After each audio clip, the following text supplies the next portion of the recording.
Good morning. Hey, it's Monday, July 9th, 2012. And this is Monday Morning Alert brought to you by Bloomgren Seed of Boone, Iowa. And I'm west of Boone today, near Grand Junction, north of Grand Junction, about 4 or 5 miles.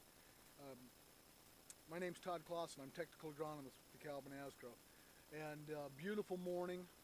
This morning in Carroll, when I left, where I live, was 63 degrees for the low.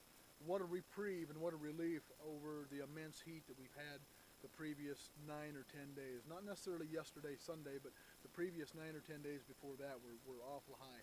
And we had crops under distress and crops in defensive mode.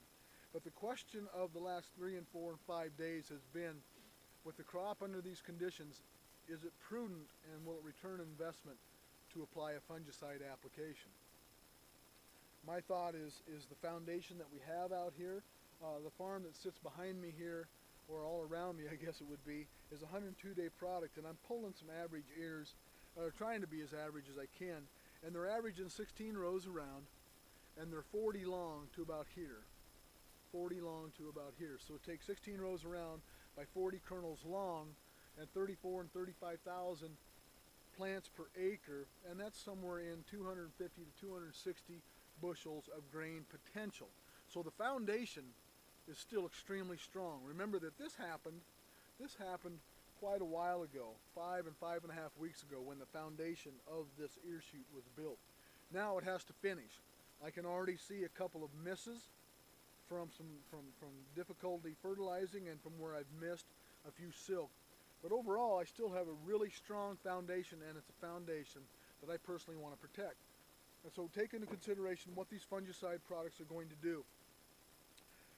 The combinations that are out there, and they're a combination of what we'll call a quote-unquote preventative and a curative. Well, the preventative type of product does several things. One, yes, it's a fungicide, so it will reduce the potential of fungal pathogens and fungal diseases. But they do two other things.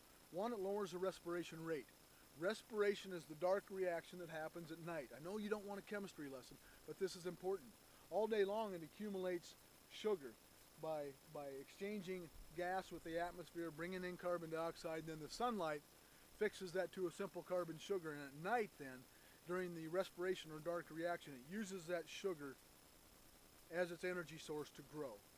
Okay? If I lower that respiration rate, it's like having a cooler night. It will give this plant some relief, or has the potential to give this plant some relief.